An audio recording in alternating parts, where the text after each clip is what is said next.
एका कुटुंबामध्ये एक माणूस सरपंच झाला आणि त्याला कलेक्टरला भेटायला जायचं होतं. मी अनेक ठिकाणी ही गोष्ट सांगत असतो, काही लोक नवीन असतील तर त्यांना ऐकेल. संवाद सुसंवाद ज्याला म्हणतो.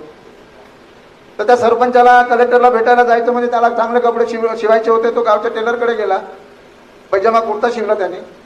घरी येऊन आणला तर त्याला बघितलं, त्याच्या लक्षात आलं की पैजामा लांब लांब शिवला. पुन्हा टेलरकडे घेऊन गेला तर तो गावचा टेलर दुसऱ्या गावाला गेला, येणार नव्हता. निराश झाला, तुटीला टांगून ठेवला पैजामा कुर्ता. पत्नी आली कामावरून. सरपंच झाला असेल तरी तो गरीब कुटुंबातला होता. पत्नी मोलमजुरी करत होती, शेतावरून कामावरून आली. पत्नीला असं म्हणतो की माझा पैजामा आहे तो थोडा कापून आहे, त्याला शिवून दे, गोट मारून दे, मला उद्या कलेक्टरकडे जायचं आहे. निराश झाला की पत्नी ऐकत नाही असं त्याला वाटलं. मुलीला म्हणाला, मुलगी म्हणाली माझी 10वी 12वीची परीक्षा आहे, मला पण वेळ नाही.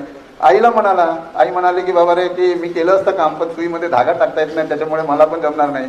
निराश झाला, म्हटला मीच काहीतरी करतो. जेवले झोपले, अंधारामध्ये पत्नी उठली. नवरा आपला